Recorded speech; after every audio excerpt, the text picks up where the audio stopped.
welcome everyone to the next Gibberish HS Discussions podcast. My name is Josh, aka Gibberish, and today we are joined by our Gibberish members. We got Matt, Hi. and then we got John. Howdy.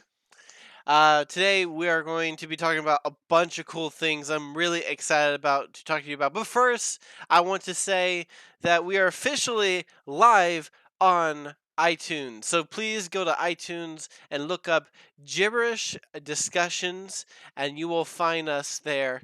It's an awesome one with the red background and the hat, which I so awesomely created. So please do that. Every subscriber helps with that. And also, if you want the full video compilation, we will have it on the YouTube channel. We are doing it where the YouTube channel video will go live on Mondays. But if you want to see it before, we will be releasing the podcast edition on Fridays. No, Saturdays. So, yeah, check that out. We'll let you guys know and keep you updated. And with all that in mind, let's get started. So, starting off with our first segment, PS5 games. The PlayStation 5 has been announced, and with that, games have kind of been trickling in. And we have three main games we're going to be talking about today. Each one of us has chosen a game we're very excited about. So we are just going to get right into it. Keep in mind there are a lot more games, but these are the ones we are personally excited about. So, Matt, we're going to start with you. Which game have you chosen today? Ratchet and Clank, A Rift Apart. A Rift Apart. I love that. I love Ratchet and Clank. So, Matt, tell us why you are excited about Ratchet and Clank. Many reasons. Now, first off, I've played the series since 2002. I've been on this bandwagon since PlayStation 2 era and have loved every game, all of its humor, all of its just great creativity. Not to mention it's Insomniac's biggest landmark franchise next to Spyro trilogy, the original. But big reason though is it's the first actual sequel in the overarching story since the PS3 eras into the Nexus. Mm-hmm. In between the PS3 era and this PS5 game, we've only had the reboot game come out, and that's just a more or less compilation of the first three games merging into one beginning game. Yeah.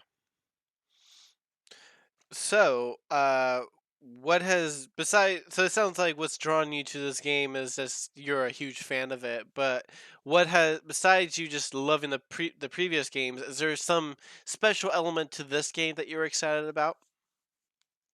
Well, mechanically, there's a lot that was shown. World Mm-hmm. traveling. Now, we didn't see much mechanics, but we did see set pieces, something that I've never seen really Ratchet and Clank do outside of a few small PS3 level things I wouldn't even call real set pieces. But the trailer showcases not only rift jumping, but various riding animals and segmented linear scenes that have a lot of, I guess the right thing to say is like Uncharted. It brings in this action element that Mm-hmm. you can't control, but you can bring it on the ride and enjoy. Yeah. Yeah. Is this a game you would buy the PS5 for? Is this game like something you alone you would pay the? I think most people are assuming it'll be $500. So basically, would you buy a $500 console to play this game? Yes, pure and simple. Why? It's because technology wise, they can do so much. A solid state hard drive not only lets them transform worlds, but it Hmm. lets them render in almost no load times. Not to mention, Insomniacs worked really hard on so many other games. Spider-Man PS4 on PS4 is graphically not is a phenom. Hmm. Mechanically, it's almost perfect. It's, minor hiccups, minor patches that came out later, but Insomniacs put a ground up build on PS5 software, and I feel like this game could be the showcasing of how far you can go, not with realism, but with mechanics and how you can use the new softwares and controller parts to see how it Hmm. works. And Ratchet and Clank has never been like the most realistic game ever, but it's one of those No, games I no. feel like when you play, it's just so much fun to play. Even the ones some people say aren't great, I feel like are still just so much fun to play. Uh, do you think this game is going to be better than the previous?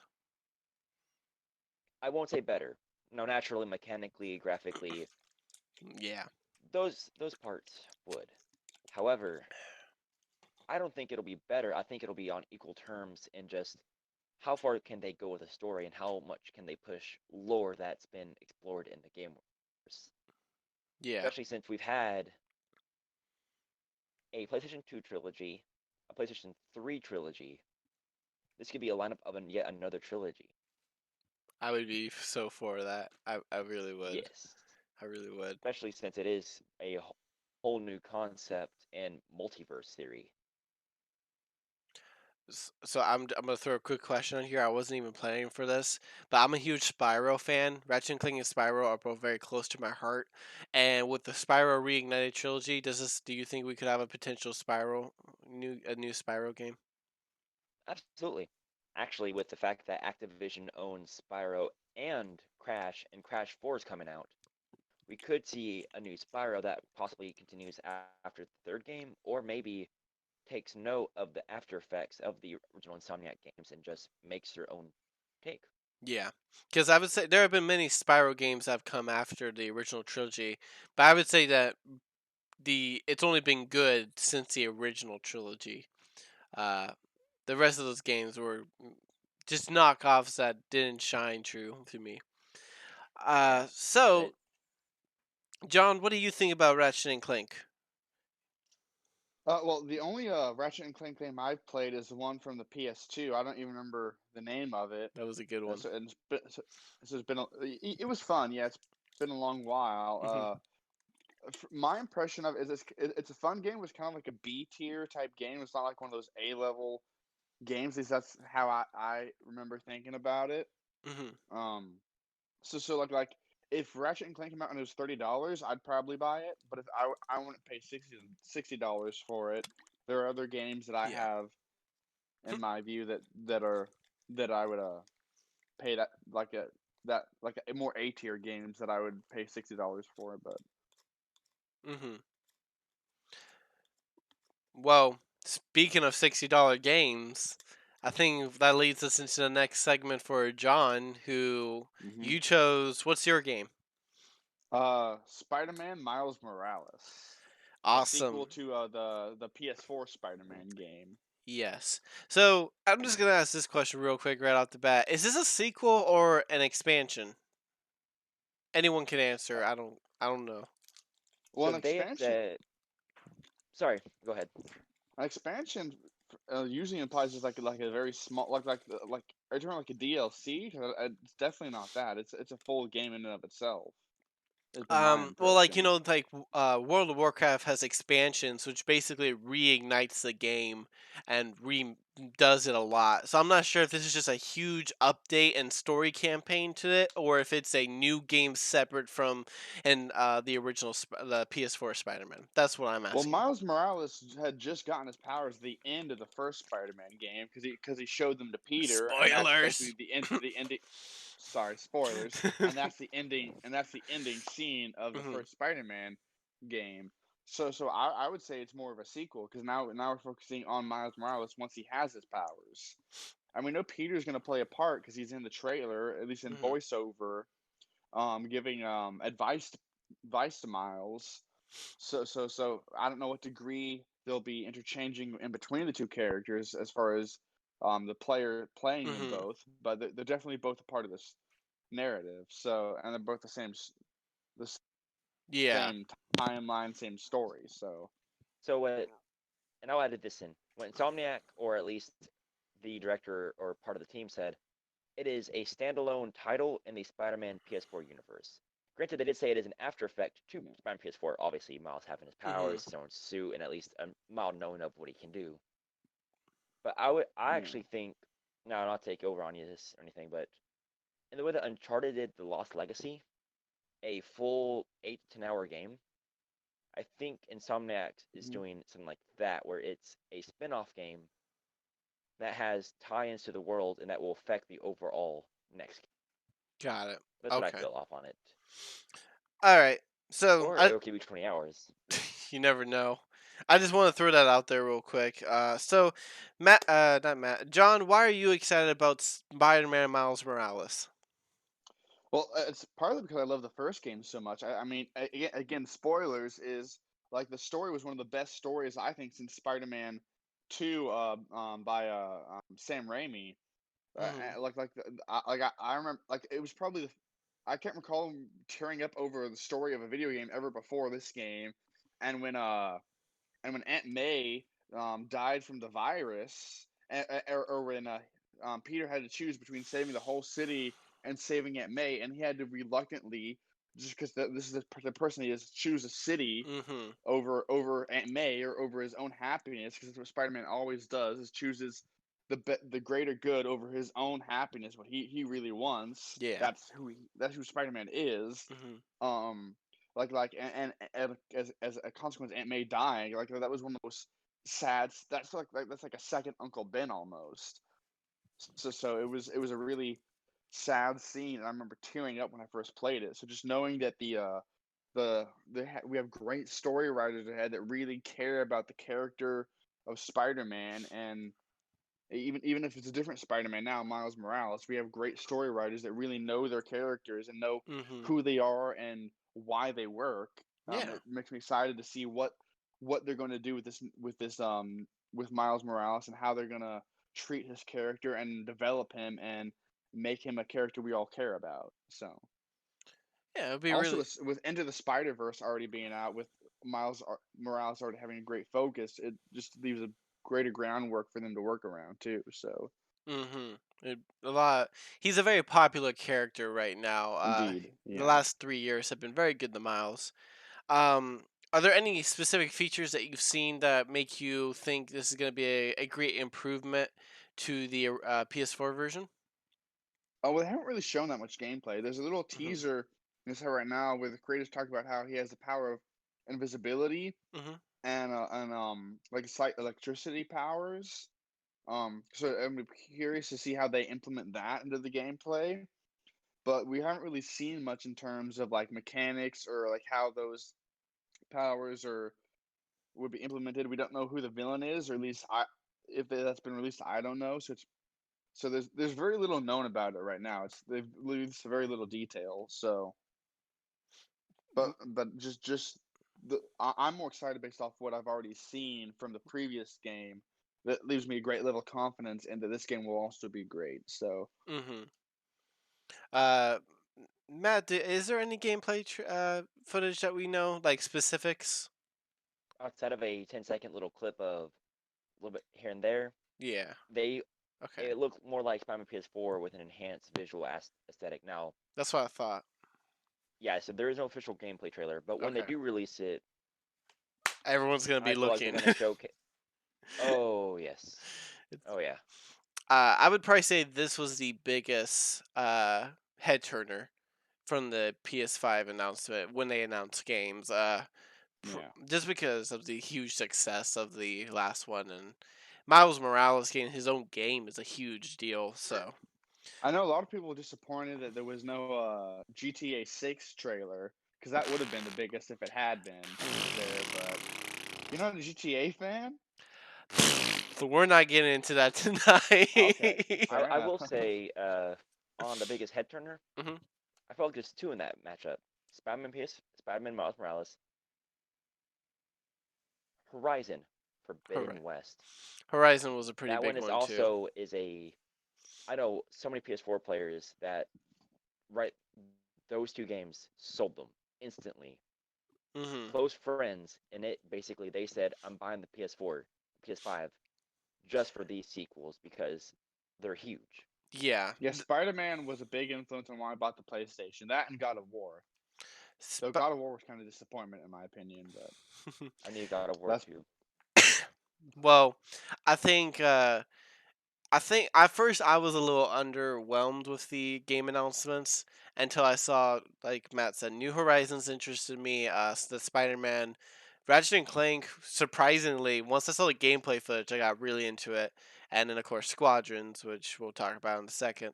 So, John, from what you've seen, do you think the Miles Morales Spider-Man game is going to be better than the PS4, or do you think it'll be the same? What are your expectations for it? Well, it's hard to assess because there's so little that's been released. Mhm. I'm expecting at the very least the same quality, but most of what I go off is just based off my trust in the creators based off the first movie because there's not enough to really assess based on what they've released so far of this new game. So, Do you think it's going to have a um, completely different feel to it because of the different abilities? This is a very different Spider-Man than we've dealt before. So, I imagine there's going to be a different feel to some degree. Yeah, I mean, mhm, we're dealing with a different character with slightly different power sets. mhm. So the way they implement that, I imagine is going to feel different. I imagine, like possibly because Miles Morales came from a poor part of the city, we might see or might end up seeing like a different part of New York, and that atmosphere might be different. So Yeah, very interesting storylines they can take down there too. yeah, so So, it's really hard to know beforehand, but mhm. it, I imagine it'll be different to some degree. I think Spider-Man is like the title. They can just show it, and then everyone's gonna get Hmm. excited. Whereas, I mean, no offense, Matt, but Ratchet and Clank is awesome. But I think they thought they probably needed to show some gameplay footage to really help sell it. Do you agree with that, or you think that Ratchet and Clank is such a loyal fan base that they didn't need to show that? Mixed because two things. One, Batman PS4 is going to be in the top 100 PS4 games Mm-hmm. of all time, hands down. God of War as well. Love it or hate it, it is part of the overall all 100. Mm-hmm. Yeah. For Ratchet and Clank, though, almost a decade's worth of nothing for story except for the movie and the tie-in game. They needed to incite new fans. Well, knowing the old fans would be willing to jump into this game. Yeah. So they did need to put gameplay. But that being said, also it was helpful for the story since we know very little but know enough. Unlike Spider-Man, where we know nothing, but yeah, we can be excited to see what's the story. I think Yeah.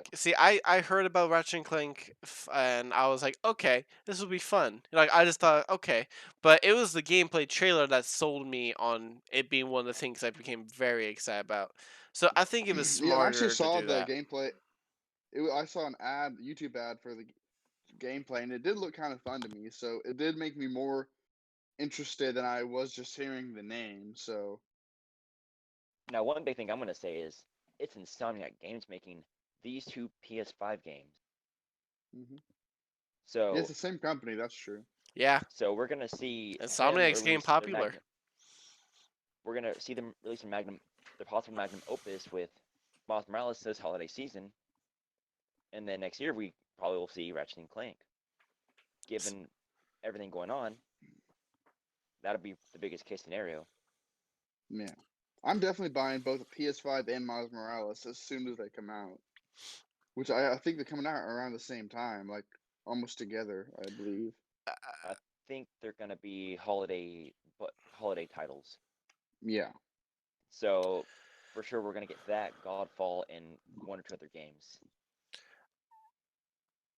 I'm very excited about this. It's making me very curious about the Xbox announcements. We won't get too much into that. That'll be next week's episode. But it is making me curious to see what Xbox is going to be unloading soon because they have some big stuff. At first, I was a little underwhelmed, but after taking some time to look at it, they have some very interesting titles coming out that are going to really help them. But of course, you guys Exclusive are. titles? I don't know about exclusive. Is Ratchet and Clank exclusive to PS4, Matt? Yes, it'll be PS5 only Then there because you go. Insomniac's game is yeah, Insomniac is owned by Sony completely, So yeah, they 100%. keep Spider-Man too, right?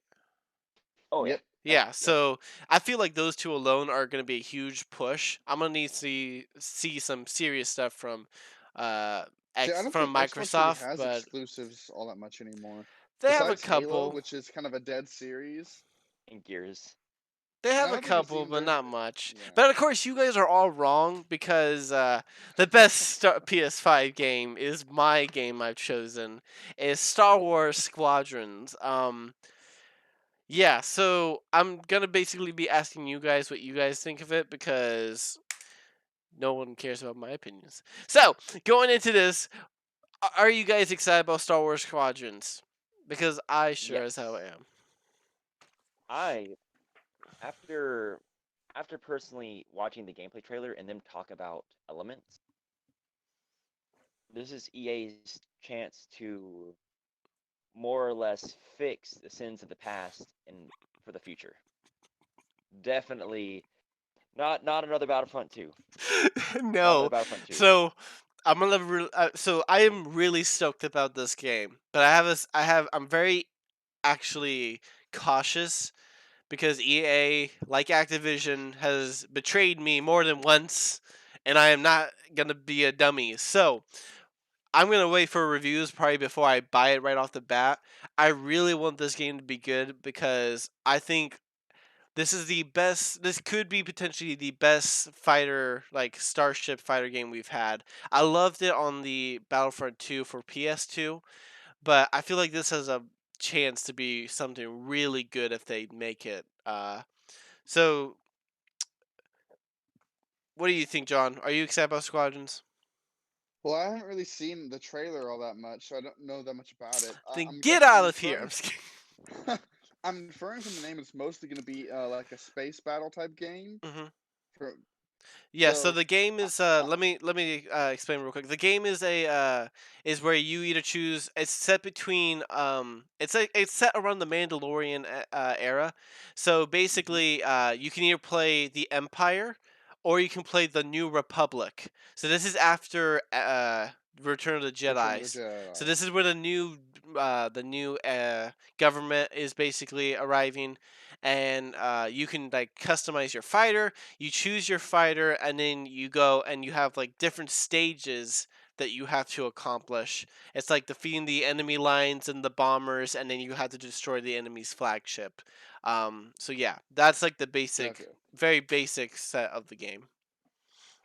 Well, I based off that, I don't think I personally would like it just because I'm not big on like space battle type Hmm. games. Like I remember, like the only thing I can really compare it to is the Star Fox series. The Star Fox for GameCube, the one with the dinosaurs, was probably one of my favorite games ever. Hmm. But the next Star Fox game I remember playing was the one where it was just exclusively in space, Yeah. and I was bored to tears by that game. I mean, I know it was a popular game; a lot of people liked it, but it just didn't have the same feeling that Hmm.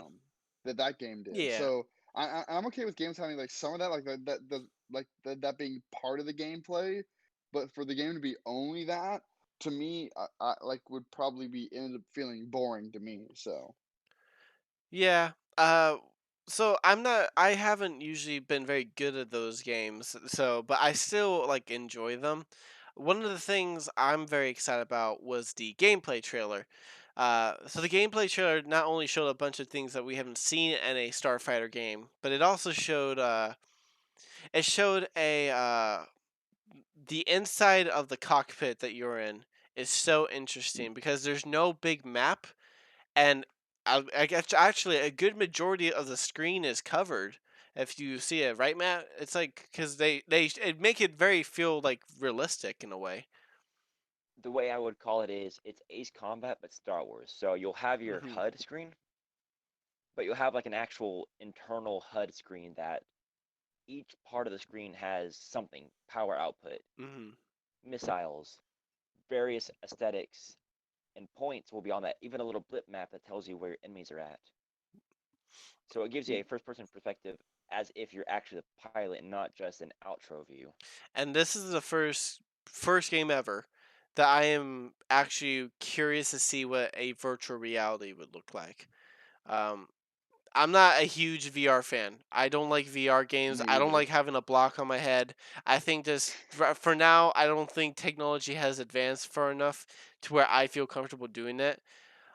But this is something I feel is a little different because you're just sitting down as if you are in a cockpit of a starfighter, and I feel like this has the potential to be something different. I like the Vader Immortal game where you get to fight Vader and stuff like that.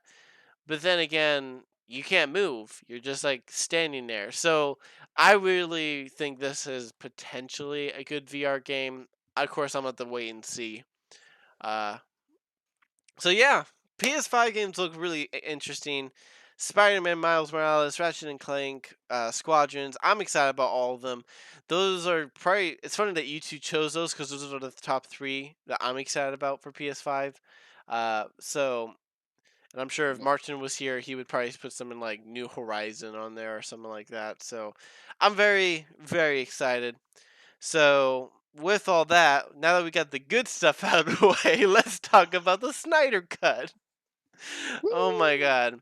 Yay. This has so much about it. So, in case you guys don't know, we're going to do a quick recap. Justice League Snyder Cut is coming out on HBO Max. Whether if, I think it's just going to be a movie, but it's possible it could be a 6-part TV show. I don't think they've confirmed it yet. Uh, Movie. it's going to be a movie. Snyder is talking about the Snyder Cut's gonna be released, and I think they're gonna do it in one giant cut movie So it's gonna be like instead of trying to four trim it hours down. long. Is like the rumors, and so the Yeah. thing about it is, he released a teaser. Yay! I will admit this teaser surprised me. I didn't expect him to do this, so I kind of am like, okay, I guess HBO is trying to realize how excited people are about it. Excited in quotes. So the teaser, I'll let you guys watch it, but I'm just gonna start off. Matt, what did you think? I don't know. I, Same. honest to God, don't know. On the one hand, it's got 30 seconds of one woman looking terrified of Darkseid's picture as the queen is talking over as a story. On the other hand, it's nothing. Yeah, we're hearing about Darkseid as a powerful god, but that's it. We don't see any action. We don't see anything like that. I'm not impressed with a 30-second thing of one woman being gawking in fright at a old image of Darkseid sitting there looking like Darkseid. Not just that, It, but the only action scene we got was a scene we've already seen in the movie. yeah, Yeah. What do you think, John? Well, I mean, I kind of agree with Matt. There's not really much to go off in this trailer. I mean, we get to see Darkseid visually, which is cool. Uh, but the I think the original movie was like almost 2.5 hours. So Hmm. we only get like having like an hour and 30 minutes to really address Darkseid. So it'd be curious to see how they're gonna actually implement him in a way that improves the story overall. So Well, keep in mind the Snyder Cut isn't just going to be adding an extra hour and a half to this movie. If I'm right, it's going to be like a big rework, right? Because they mm, reshot a bunch of the scenes for Josh it, Whedon's cut. yeah, it's a recut. It's Snyder's version. It isn't gonna be gray than colorful. It won't be like the actual base movie. It's gonna be completely Snyder filing in and finishing up any segments he didn't get to do before Family Problem. yeah. I Well, I'm not a big fan of the two movies that Snyder did before Justice League. Like I'm a bit like I know Man of Steel has mostly positive reviews. I thought it was crap, and I thought the reason it was crap was what led to, or at least part of what led to Man of Steel being crap. Not Man of Steel, Dawn, Batman versus yeah. Superman being crap. Um, and so I'm not a big Snyder fan, but I do think at the very least, and I think I said this in the podcast, is that the cohesion of this having the same director will at least improve it from a standpoint like it's a consistent vision. Even if it's a vision I disagree with and think is worth of heavy critique, it's a consistent vision instead of this like jumbled mess that Justice League, the original cut or the theatrical cut was. So And Yeah. don't forget, he also confirmed that Dick Grayson's the dead Robin in I the don't movie. know. Please, no. No. Yeah, No. Ugh. yeah. See, that That's right, that one everybody. that one line is what made me give up on Zack Snyder. I was like giving the Justice League Snyder hope, but then he just crushed it away with that.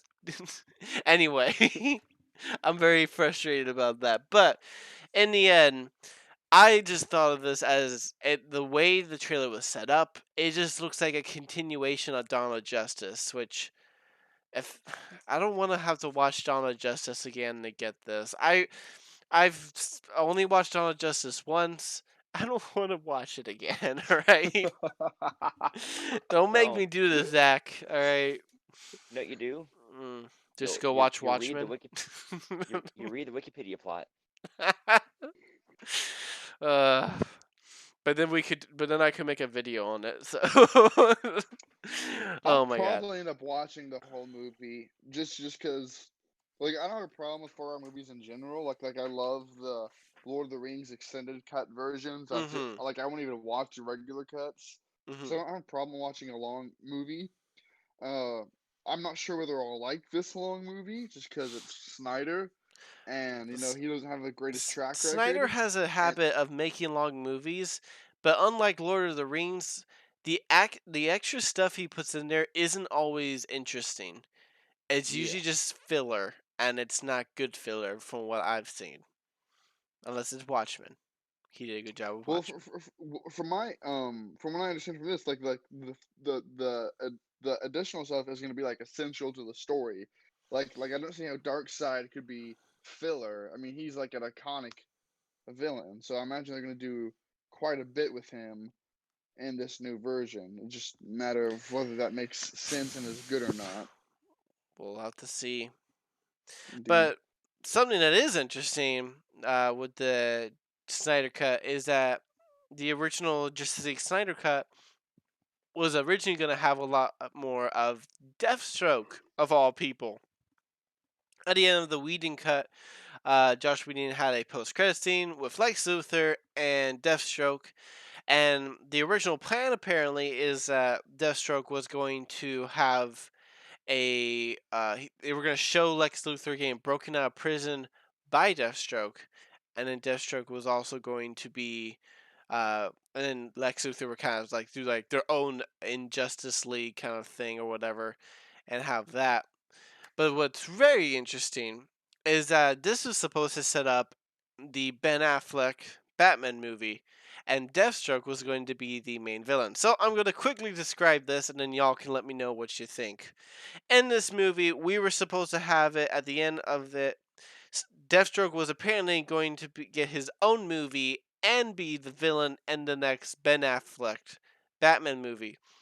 Ben Affleck was going to apparently be going down into like an Arkham Asylum type of movie, so he would have to go through the different levels of Arkham Asylum, and eventually he would fight Deathstroke at the end. And Deathstroke was going to get his own movie to flesh out his character more. Deathstroke also, if you guys remember, it was a long time ago. Ben Affleck posted it was a little clip of Deathstroke, and he was kind of like teasing it. And that was originally going to be that is actually for the Deathstroke movie, not Justice League. So they had written a script, and directing was just postponed and will put on hold. So with all that in mind, what do you guys think about a solo Deathstroke movie and a DCEU universe? It could be its own thing. In all honesty, Deathstroke is a mercenary for hire. He's a villain to those he has to kill, Mm-hmm. but in its own right, you could easily make him go against a villain. He's hired to kill this mob boss, and the mob boss realizes who he's been hired against. At the end of the movie, he gets a paycheck from LexCorp, and Mm-hmm. that sets it up to where he saves Lex Luthor, stuff like that. But Deathstroke's got a very open-ended story play. He's not locked into any one style. Hell, the worst he's ever done is try to kill heroes because he's been paid billions to do it. Yeah, Definitely. Yeah. John? No. Well, my familiarity with Deathstroke is mainly as a villain, like from the Teen Titans animated series, Mm-hmm. and then from the Arrow series. So I don't really know him in any other contexts, but I think he's definitely a fun character. Like he was definitely very intimidating in Teen Titans, and as well as in Arrowverse. So sorry, excuse me. So I'm definitely curious to see what they'll do with him. I've never seen Batman interact with the character, so that will be interesting. But You see that? hmm? You see that statue there?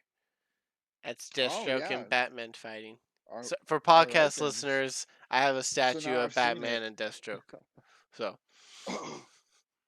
But yeah, he's definitely an mhm. interesting character. So I can definitely see how they can make an interesting dynamic between him and Batman. So You know what's funny for me, guys, is that this is what I feel like. This is like the perfect movie. I feel like for Zack Snyder. Zack Snyder is a good director. Believe it or not, I hate this movie. He's a bad writer for Batman and Superman. And I say this because he doesn't understand their characters. Deathstroke is a very simple character. He's a mercenary for hire slash anti hero. You can probably add that if you wanted to. If you wanted to, you can make him more of a hardcore villain. But he's very simple, I feel like. But he's complicated enough where I feel like someone like Zack Snyder could do an actual good job. So it kind of annoys me that we got Zack Snyder for Superman and Batman, but we didn't get Zack Snyder for Deathstroke, who I feel like he would actually do a good job with. What do you guys think about that? I think he's an okay director. I think he's good at creating like good visual images. So like a Mm-hmm. visual producer. Like definitely there were a lot of shots in Batman vs Superman that though the story was crap, like there were Mm-hmm. definitely like some very visually beautiful shots Mm-hmm. that both being a director and a visual producer, um, like it shows his talent in those two areas. Um, but I'm not sure how much that would help him in a Deathstroke movie. I feel like we need to get somebody that's like John Wick, who knows action scenes, Mhm. Yeah. who knows how to handle them, and get someone that get gun, sword, hand-to-hand martial arts. Get someone that can do choreography like that because Snyder can make a pretty scene, but with nobody in the background knowing what they're doing, you get an iron fist. Mm-hmm. Oh, Something God. something that's got really bad action scenes and an even more bogged down, almost pointless story for what it was. Well, Well, to like, be fair, that was due a lot to rush production with Iron Fist because, like, even the actor said, like he had barely any time to train, for his sequences. So that was largely on the fault of the people in on production problem because they were rushing it and didn't give the actors proper time to make sure their kung fu skills were on point. well, But in matter of context, that is more or less what happened. Snyder probably would have had a rush schedule. Mm. He probably well, would have not had enough resources, and we would have had sloppy Steven Seagal level of swordplay. yeah, and that's what I would fear most.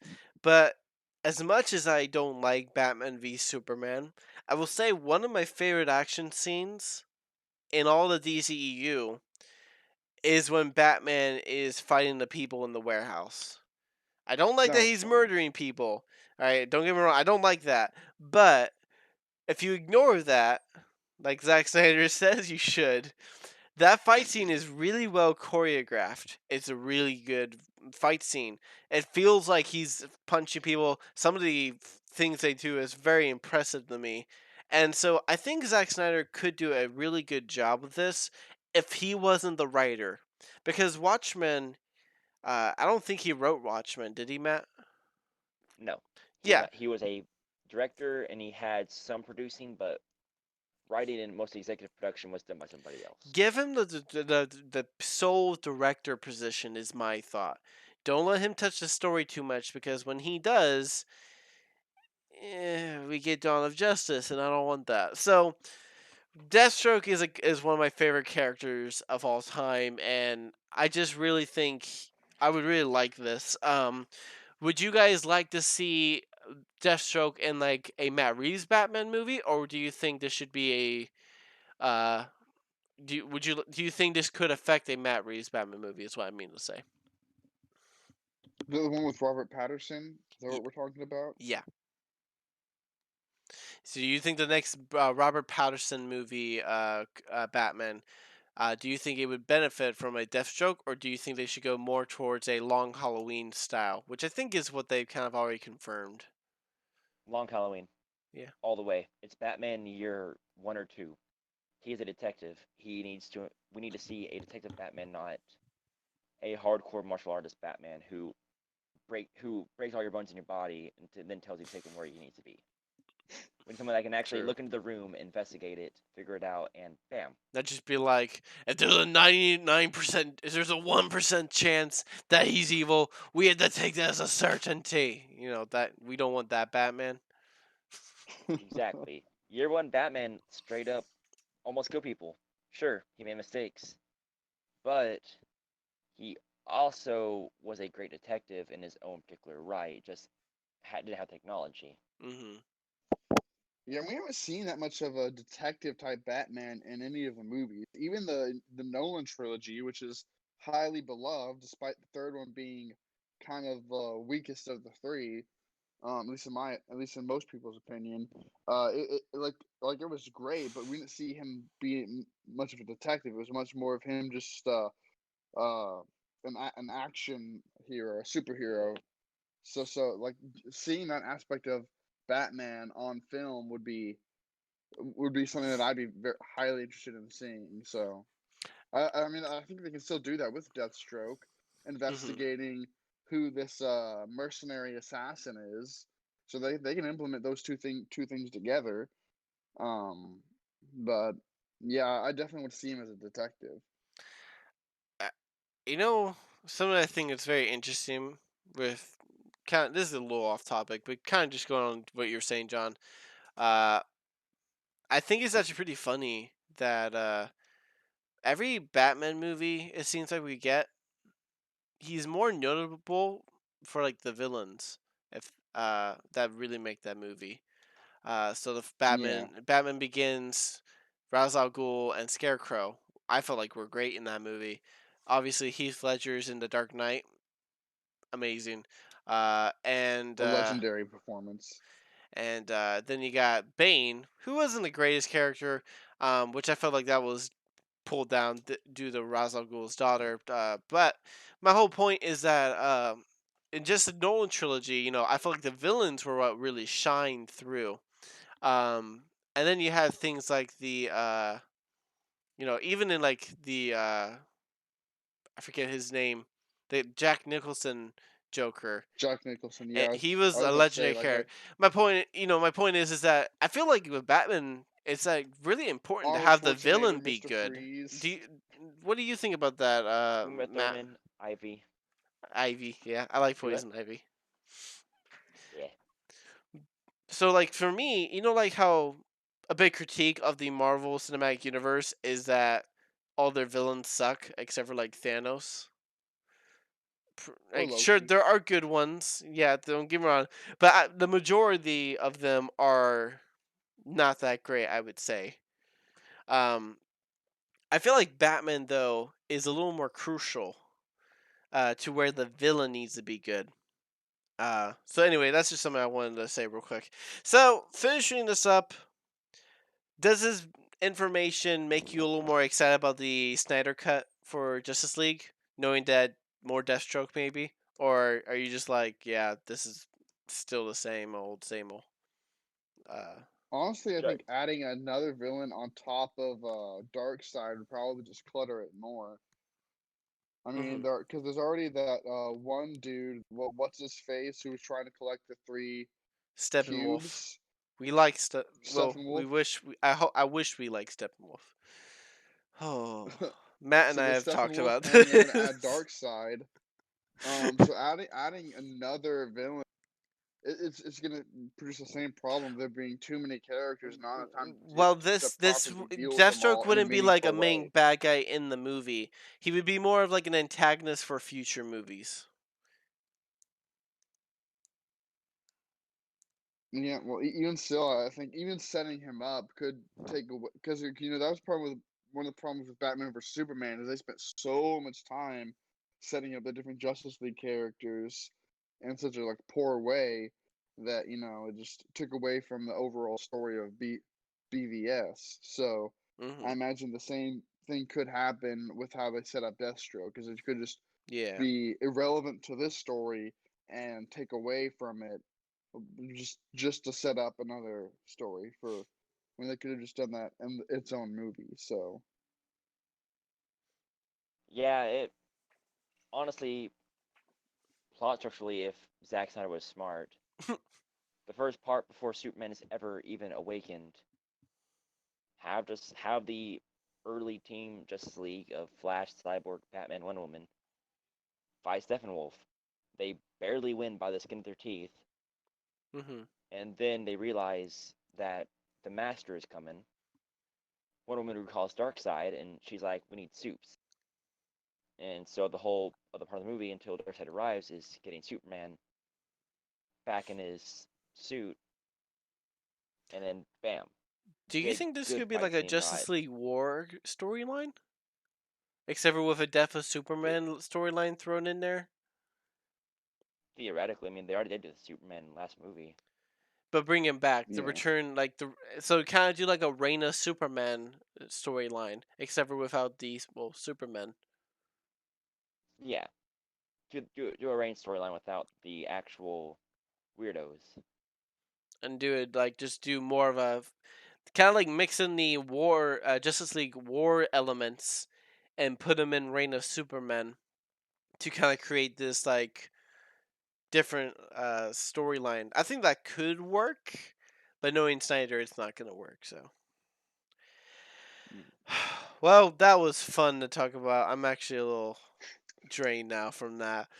Going into our last thing is going to be Deathstroke, Knights and Dragons, the animated movie. This I am actually very excited about. I really like Deathstroke, like I said before, and having him get his own animated film just makes me more excited. So starting with you guys, Matt, what were your initial thoughts of just seeing this? Are you excited? Oh yeah, I mean, it looks fun. It's an animated movie, probably an hour and a half, hour 10 minutes, hour 20, and DC's got a good enough area to play with. I mean, Vixen was a fun little miniseries. Mm-hmm. They had another CW show that was turned into an animated movie, and that was also fun. So honestly, expectation wise, keep it fun, and that's all I care about. Yeah. What do you think, John? I mean, yeah, it looks like a fun movie. Like I said, like I don't know that much about Deathstroke, the character outside of Teen Titans and Arrowverse, which he's mainly a villain. It seems like in this movie he's going to play more of a mercenary, like maybe anti-hero type role. So I mean, it'd be interesting to see that new aspect of the character for me. Um, but I don't. But yeah, yes. So I'll probably end up watching it, but because it looks fun. But Mm-hmm. that's about all my thoughts on it. Now, this does have a rated R rating, which I am actually very happy about because Deathstroke can do some serious damage. Do you think that this could be a better rated R film than Justice League Apocalypse War, Matt? Not in context, but in violence. Yeah. Apocalypse War was dark in the thematic material. The fact that it wasn't a light, fluffy world. It was brutality, Mm-hmm. demons, people getting eaten ripped apart. This is more like your rated R action film from the 80s, where you enjoy it for the over the top guns, relatively fun plot, John and Wick you style. eat Yeah. popcorn with it. Mm-hmm. Yeah. Mm. But I wouldn't say it's rated R. The rated R is more necessary. I just think it's gonna be adds more to the fact that they can have more freedom with it. Yeah. Deathstroke isn't a character I necessarily see with a rated R rating, unlike Carnage or Venom or a character that would benefit more from it. But I don't think it hurts him. I think all it does is it adds a little more realism to it. What do you think, John? Well, I think from what I know about from what I know about Deathstroke, it does really fit with the character because he is an Hmm. assassin. He is someone who kills. He's not a very kind or compassionate person. He tried to destroy the Teen Titans. He tried to destroy Arrow. Like I can definitely see him in an R-rated context, just being a brutal villain, a brutal killer. Yeah. So it makes sense to me that it'd be rated R, not necessarily for as like dark themes like Dark Apocalypse, as Matt was saying, but more for just like the nature of the character being a killer, assassin, mercenary. It makes sense that there would be a lot of bloodshed, a lot of violence, and as a Hmm. consequence, R rating. So Yeah. So this is the first, I believe, release. It's gonna be the first release after Apocalypse War, if I'm correct. Um, so with that, Apocalypse War was oh my bad. Apocalypse War was the end to a big franchise of series of movies, and now we're just gonna get spin-offs for a while. Um, I think this is a step in the right direction. I am all for weird spin-offs. Are you guys excited to get more spin-offs like this? Yeah, actually, yeah, because Deathstroke's a good beginning, but with the next two projects announced, which is going to be Superman Man of Tomorrow, which will be Mm-hmm. a mild anthology style series for Superman, a little movie for that, and the announced two-part Batman Long Halloween animated feature film. Mm-hmm. Because those are two major spin-offs, at least in the Long Halloween feature, which I'm excited the most for that. But Deathstroke's gonna be a good lead-in to DC's rated R universe where they need it and where they don't need it. Yeah.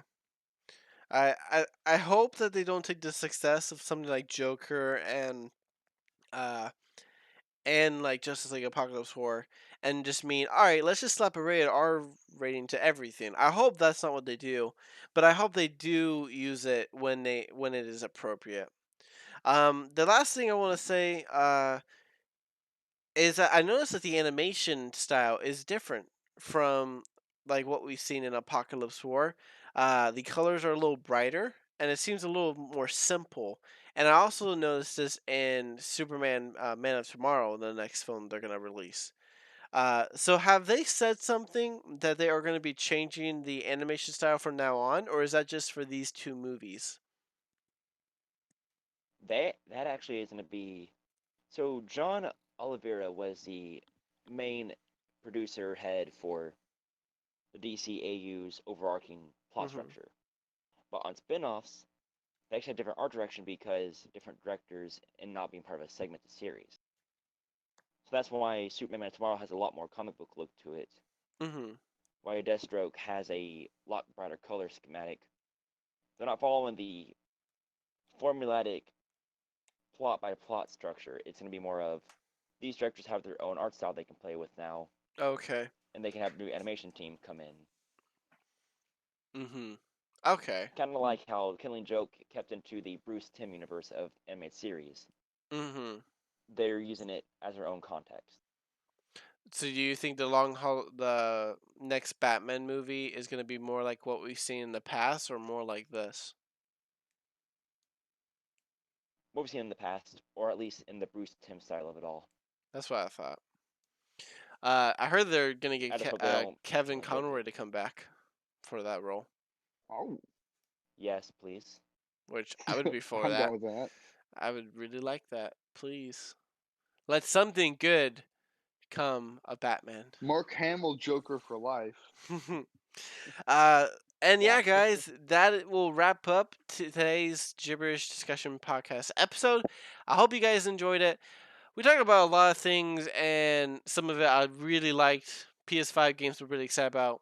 Some of it made me depressed because I think of Dawn of Justice. And then some I was also excited about again. So I really enjoyed it. I hope you guys did too. Um, I know no matter what's going to happen, guys, I'm going to watch the Snyder Cut. And I'm going to love it if it's horrible, and I'm going to love it if it's great. So, yeah, that's how I I'm gonna feel hate it that. if it's horrible, but You're gonna I'll love hate it it. if it's You're gonna great. hate it But no matter yeah. what. It's gonna be like the best movie ever, and you're gonna be like, "This is trash, Snyder." I'm eternally neutral. I'd be more than glad if Snyder surprised me and made an amazing movie. I don't think that's what's I gonna happen, but I'd be more than happy if it did. cautiously And if it optimistic. does, that's what I'll say. Well, thank you guys so much for watching today's video. And do you guys have anything you want to plug in real quick, John? No, I'm good. Matt? Outside my normal Instagram and DeviantArt underneath Bakaneko07. That's all I have. Awesome. Please check out our Gibberish HS YouTube channel. It's Gibberish HS, and you can check out all our other podcast episodes and more videos for in the future. And please check us out on iTunes and other podcast related places to see us. We post Mondays and Fridays or Saturdays. God dang it. All right, thank you guys, and we'll see you guys next time. Bye.